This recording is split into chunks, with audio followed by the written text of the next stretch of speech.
Bismillahirrahmanirrahim. Malaysia continues to work out the diplomatic, technical and logistical challenges involved in the search for MH370. We are still awaiting information from the Australian search and rescue operation as to whether the objects shown in the satellite images released by Australia yesterday are indeed related to MH370. In the meantime, we are continuing search and rescue operations in the rest of the southern and northern corridors. I'll now give you a brief operational update as usual. Search efforts southwest of Perth continues, and the Australian authorities are intensifying their efforts in the area. HMAS Success is due to reach the vicinity of the objects tomorrow. China has deployed 5 ships and 3 ship-borne helicopters, which are currently heading towards the southern corridor. 3 Chinese aircrafts, 2 Illusion 1 IL-76s, and 1 Shaanxi Y-8 arrived in Malaysia at 1100 this morning. They will also be searching in the southern corridor. Japan is deploying its assets to Perth, including 2 P-3 Orions, to assist with the Australian search efforts. This morning, I have spoken with the Acting High Commissioner from the United Kingdom, who confirmed that the Prime Minister has spoken to the Prime Minister of the UK, and the HMS Echo is already heading towards the southern Indian Ocean to support the search effort. He also confirmed that the UK will be providing us with a list of possible assets that can be deployed if needed. He also reaffirmed that in addition to the technical support provided so far, it stands ready to provide further specialist search and investigative assistance once more information about the fate of MH370 becomes known. I've also been in touch with the French delegation, which is led by the French ambassador to Malaysia and includes the man who led the investigation into Air France 447 crash. They have agreed to assist us with their considerable experience and expertise.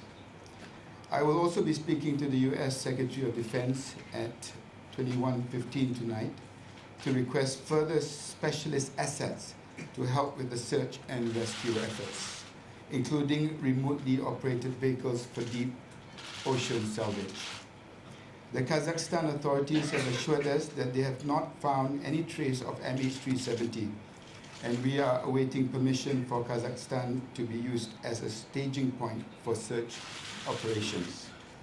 On the police investigation, the Ukraine police have confirmed that the background checks on the Ukrainian passengers have come back clear. I would like to briefly discuss the processing of the Inmarsat data. The investigations team received the complete raw Inmarsat satellite data, which included the 6 handshakes at approximately 1500 on Wednesday, 12th of March. This type of data is not normally used in investigation of this sort. It is only because we have so little other information to go on in this difficult and unprecedented situation that the data is being used. Upon receiving the raw data, the Malaysian authorities immediately discussed with the US team how this information might be used. The US team and the investigations team then sent the data to the US, where further processing was needed before it could be used.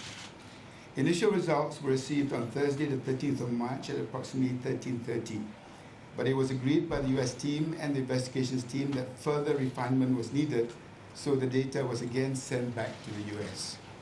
The results were received at approximately 2:30 on Friday, the 14th of March, and presented to the investigations team at a high-level meeting at 2100 on Friday. The UK AAIB, who had also been processing this data independently, presented their results, which concurred with ours and those of the US team at that meeting. The Prime Minister was briefed on the satellite information at 8 a.m. Saturday the 15th of March and publicly announced it at the press conference at Saturday lunchtime. Search and rescue operations were immediately shifted to the northern and southern corridors. Last night in Kuala Lumpur, we held a briefing for the relatives of those on board MH370. As I mentioned in yesterday's statement, the briefing was to update family members on the latest developments and to answer questions and clear up any confusion. The meeting was well attended by family members from different nations, including Malaysia, and by representatives from the Chinese Embassy in Kuala Lumpur.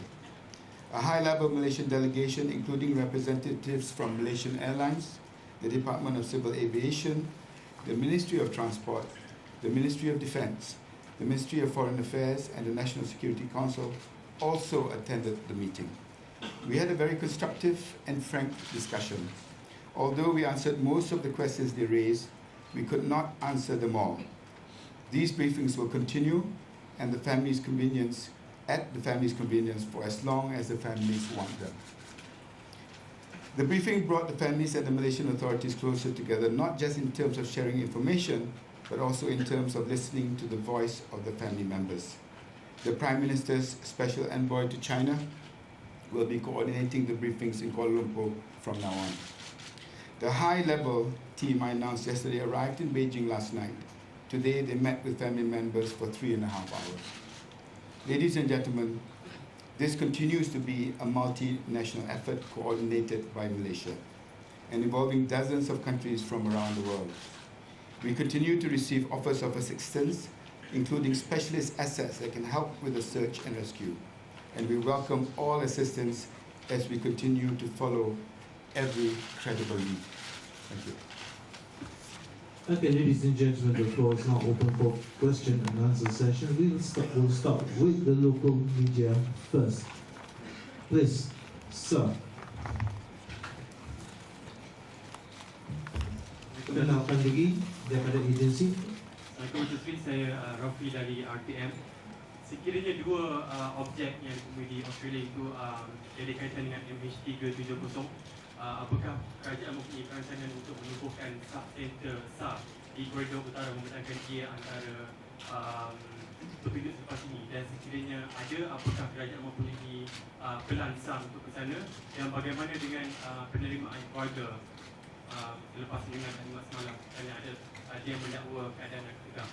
Kita sedang buat persiapan untuk kedua-dua kemungkinan tadi, dan dari segi persiapan dengan keluarga kita sedia maklum dan kita dapat sekiranya maklumat yang kita terima daripada pihak-pihak yang berkenaan dapat disampaikan kepada mereka secepat mungkin dalam kedua-dua perkara ini. Tapi malangnya setakat hari ini, setakat pukul 5.40 tidak ada perkembangan yang positif yang untuk kita sampaikan kepada mereka. Yes, please. So because mic over to her. Salam.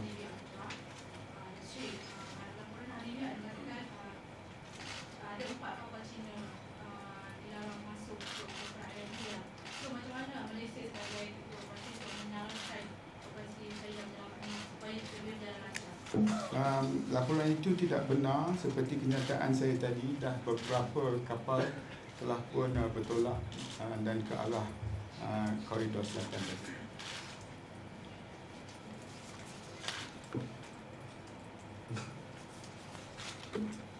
Yes, please. Assalamualaikum Sri, saya Hilman dari Bernama TV.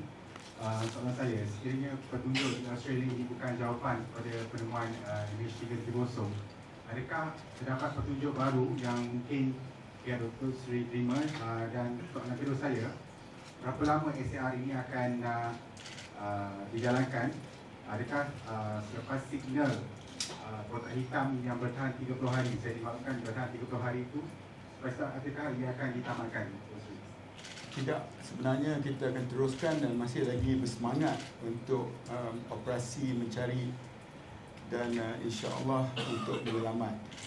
Dan apa maklumat yang saya terima daripada pasukan Perancis, di mana kapal terbang Perancis mengambil masa 2 tahun untuk kita cari dan dapat balik kotak hitam itu.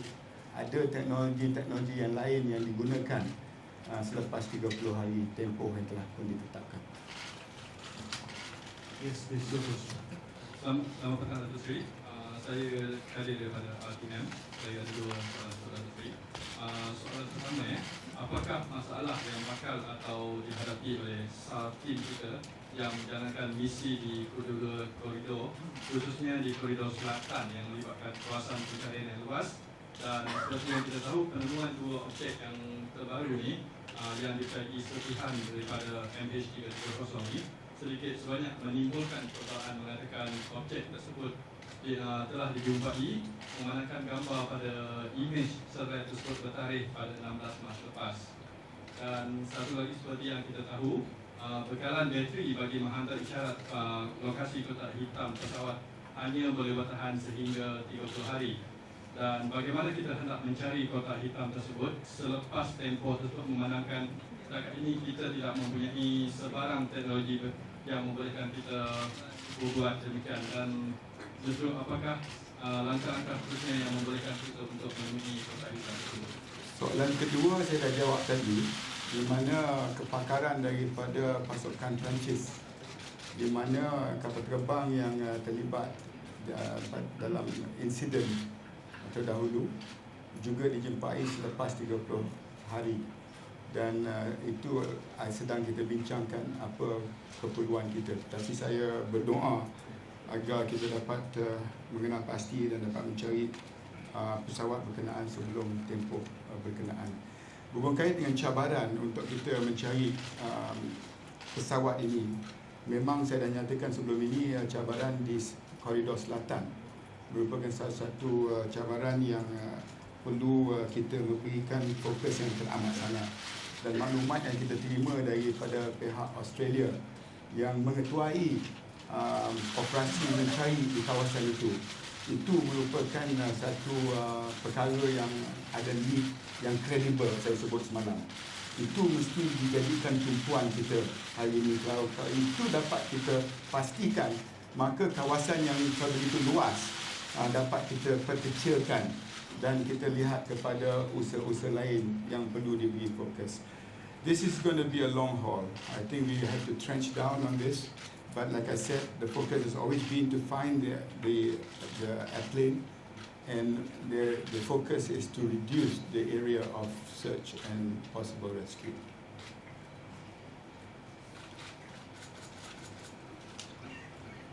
I'm Anil from BFM Radio 89.9. My question is, you mentioned there's a need for finger locator hydrophones. Can you elaborate further on this item and how it can help research? That has got a direct, I have to be very careful here not to alarm the family members, but the finger locator hydrophones relates to us locating the black box. And that was used by the French team. Very limited countries have got that capability, and I have been talking to leaders of those countries for the possibility of using or being given the chance or the opportunity to use them. Okay, please. Again, please. Okay. Helmi dari Cosmo, tu sih. Yes. Soalan saya bagaimana dengan penelitian kepada imej satelit yang didapati di barat daya tersebut, bila tarikh yang didapati, dan juga memandangkan ini adalah very credible lead. Mungkin ada tak maklumat-maklumat radar di kawasan lautan Hindi telah didapati berkenaan dengan objek yang ditemui tersebut.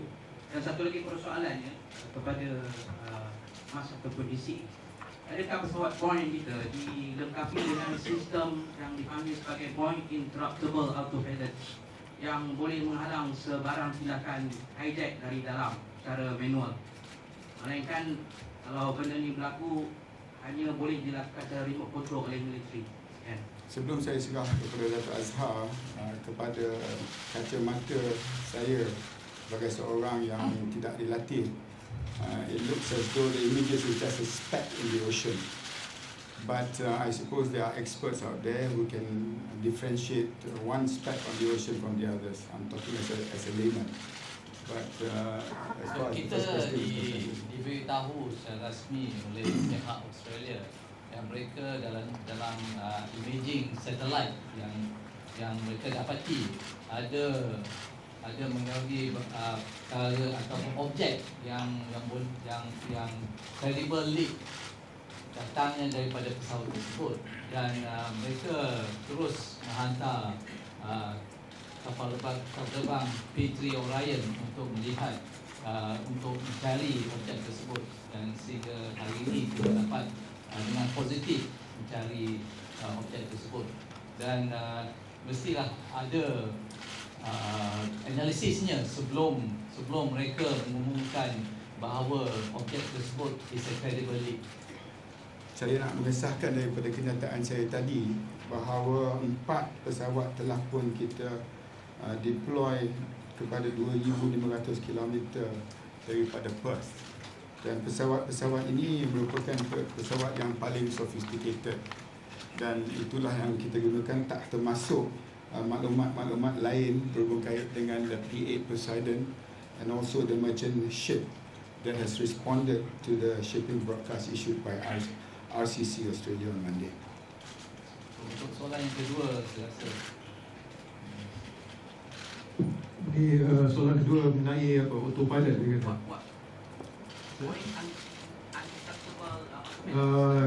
The aircraft is equipped as standard. Okay, there's nothing additional that we have in the aircraft. Yang belakang? Yes, yeah. Thank you. Assalamualaikum, Datuk Seri. Suhaila dengan Bintangan. Datuk Seri, betul ke Malaysia ada buka pusat operasi mencari dan menyelamat di Kazakhstan? Tadi saya dah maklumkan berkait dengan status di Kazakhstan, di mana Kazakhstan telah mengesahkan setakat ini mereka tidak mempunyai apa-apa maklumat bahawa pesawat berkenaan telah mendarat di sana. Tetapi kita masih menunggu maklumat sama ada kita Kazakhstan dibenarkan sebagai staging point ayat yang digunakan tadi. Thank you. In front, Mandra, yes, please. Thank you. Datuk Sri, Elizabeth from the Malaysian Insider. Hi.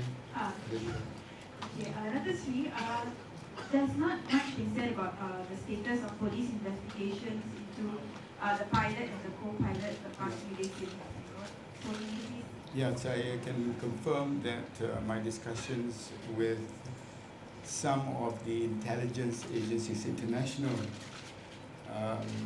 intelligence agencies have come back to me that they have not found anything unusual from the manifest. They have looked at the passenger manifest earlier, but we have requested that they re-look at the list. And this is my own personal information that I received from the intelligence agencies. As far as the simulator is concerned, we have forwarded the information in there to international parties to verify, and within, I believe, in a very short period of time, the IGP might be able to come to you to inform you of the latest development on that. Okay. Last question from local media.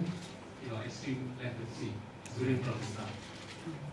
A lady has claimed that she saw something like what the MH370 while flying back from Beijing. They lodged 2 police reports and apparently nothing was done about it. Is that so? I don't have information about that particular sighting, but we've always said that any lead, where possible, we will follow up. But at the moment, the most credible lead we have is from the satellite images. Obviously, all our efforts in the last 2 days have been to verify and corroborate that information. Okay, ladies and gentlemen, we go to the international circuit itself, and this corner will start with our gentleman here. Sydney Morning Herald. Are there any strong leads at all? Anything at all? Anything significant? Is there any idea what happened? No. Please, behind the gentleman here. No, don't. No, depan. Angus Whitley from Bloomberg News. Minister, what conclusions have been drawn from the Inmarsat data that you received? And also from your analysis of the cockpit voice transmissions and the crew and the passengers and the simulation, the flight simulation, are there any conclusions either way that you've drawn, or any evidence of struggle, or anyone speaking under duress? Your first question on IMASAT, with the IMASAT information we received on Wednesday, the 13th of, yes, we received the 13th of March on Wednesday. We collaborated with our investigation team from the US team, and in the end of the day, we analyzed it and come up with the two corridors, the northern corridors and southern corridors. And from the what we have gathered from the communication with the pilot, ATC and pilot, we have not come to any conclusion because we have to get more information from the aircraft itself. I don't want to go. I very sensitive now to the next of kin, but we have to get the more evidence if we get the aircraft itself. That's what our main aim now is, to find the aircraft. Yes, please. Your question, please. The South China Morning Post newspaper. How much smaller are the chances of finding the wreckage in that spot off the west coast of Australia as every day goes past, given the fact that the currents in that region and the fact that the wreckage might have sunk? And when you talk about the IMASAT data, what did you mean by it needed further refinement? Can you clarify? Let me just answer about the search. The southern corridor has always been a challenge, and I have to thank the Australian authorities and also expertise from the US. Like I said, I will be seeking further assistance from the Secretary of Defense, US, tonight. In the event that we do not find the debris in the near future, I will reveal and inform the media what are our plans in the southern corridor. But let me just stress that the most sophisticated planes, aircrafts, and vessels are heading in that direction. Some have actually even covered the area. You're talking about the P3 Orions. You're talking about the P8 Poseidon. There are only two in this world. And US has given us permission and have deployed that in that area. So yes, it is a challenge, but we are using every possible asset and equipment that is available to the world out there to locate the aircraft. Upon receiving the raw data, the Malaysian authorities immediately discussed this with the US team, how this information can be used. So the US team and the investigation team of Malaysia then sent the data to the US, where further processing was needed before it could be used. So the initial result came back to us on Thursday, 30 March, at 1:30 in the afternoon, and was agreed by the US team and the Malaysian team that further refinement need to be done. So the data again was sent to you. What does that mean? It doesn't mean much, but what did it show you when you received it? Well, I don't want to go to details about it, but the end of the end details about it, we come up with the two corridors, the northern corridor and southern corridor.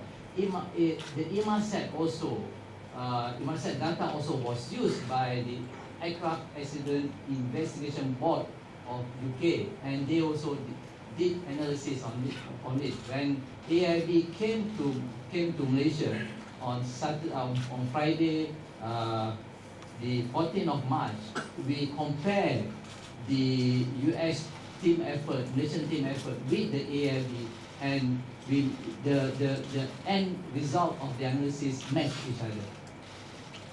Okay, we go to the next question. Up there, please. Yes. Mike, could you someone pass the mic over, please? Thank you very much. Your question, please. Hello, gentlemen. You're live on Sky News in the UK just at the moment. Thank you for taking the time to talk to us. I wonder two things. Could we see the cargo list, please, at some stage? And also, there are reports that there are lithium-ion batteries that were in the cargo hold. Is that true? And given that they are notoriously unstable, So that has an impact on that. The cargo manifest list is obviously with the investigation team. We carry some lithium-ion small batteries. They're not big batteries, but they are basically approved under the ICAO, what they call, how we basically, under dangerous goods. It's not dangerous good per se, but in terms of they're not declared as dangerous good under ICAO. So it's being packed or as recommended by ICAO. So we do check them several times, make sure the packing is right, and they are done in accordance to the ICAO guidelines. So airlines do this all the time. It's not just Malaysia Airlines. These goods are being flown by many airline cargo anyway. That's according to the ICAO ruling. It's with the investigation team. You can check with them. Okay, we can check with them. Okay, we have a question from the gentleman there, please. Could someone pass the mic over to him, please? Thank you.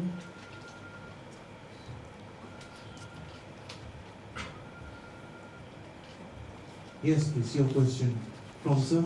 Yes, Steve from CBS Radio.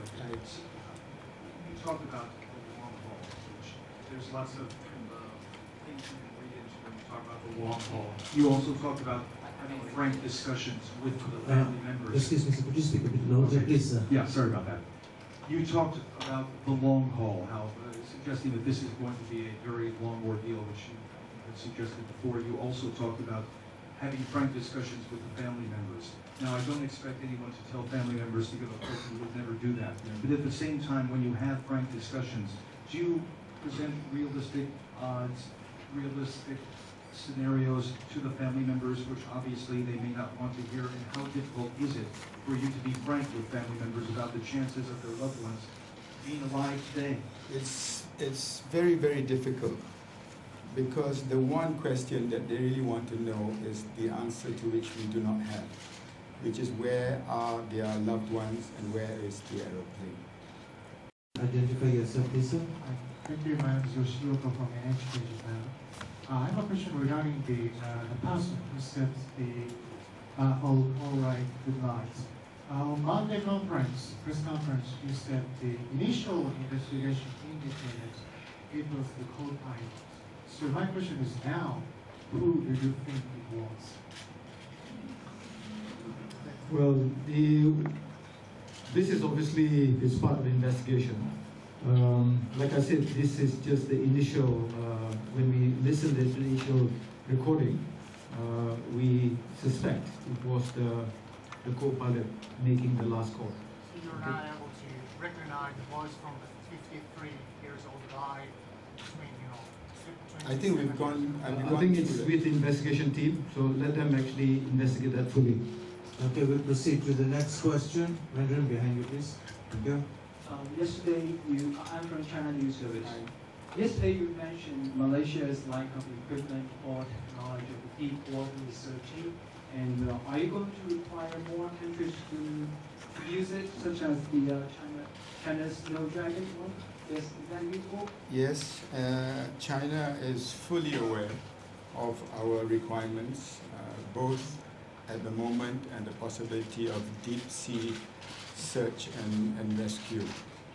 The idea of ping locator is one asset which is immediately required to identify where the black box is within the 30-day period. But to do that, we need to narrow the areas of search. So we are focusing on the credible information that was given to us by the Australians who are leading that quadrant.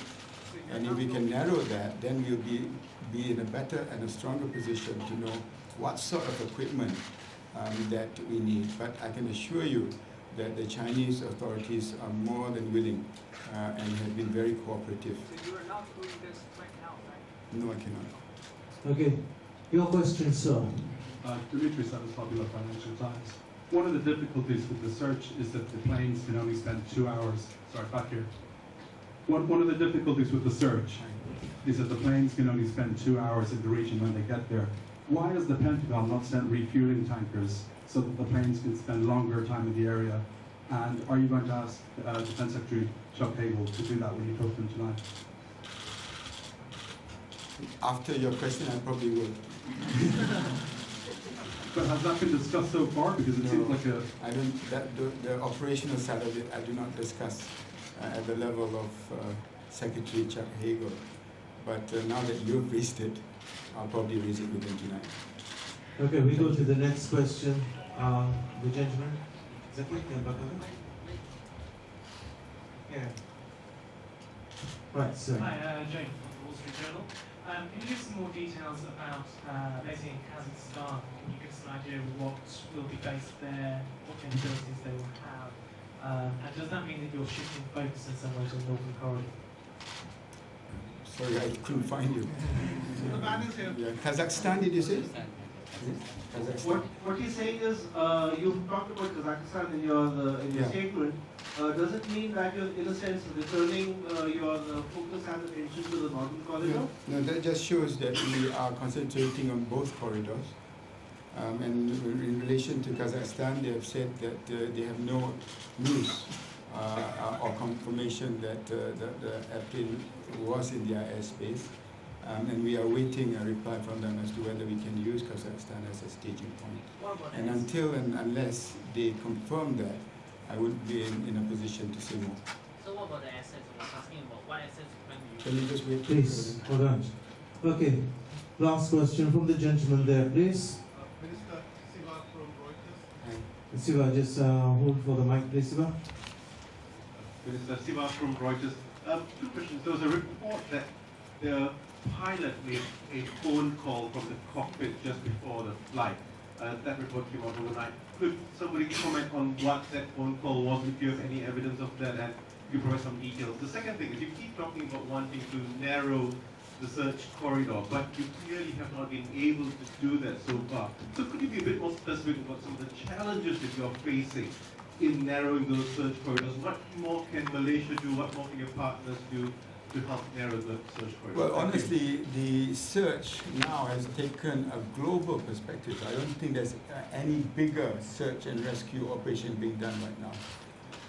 To have the US, the Chinese, the Japanese all working together with all the sophisticated equipment, and Malaysia is only just the coordinating country, because it would be impossible to have such sophisticated equipment within our armory.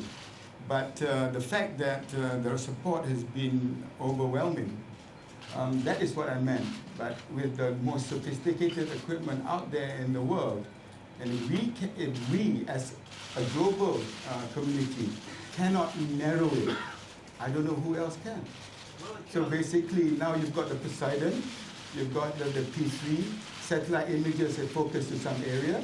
That is what I meant by on the operational side, the narrowing of the corridor, especially the southern corridor, as you can see, raises its own challenges, and the depth of the sea, the weather and the waves. If we do not find it within the 30 days, it brings in other issues of how to locate, as the French airline had to take 2 years to find, and that comes into a different realm of search and rescue. What about the first question? The phone call, I think you have to answer. Well, as far as we're concerned, we are passing this information to the investigating authorities, and they will investigate this with all these things. Okay, ladies and gentlemen, see you tomorrow. Thank you. Okay, with that we conclude the session for today. Until we meet again tomorrow. Thank you very much.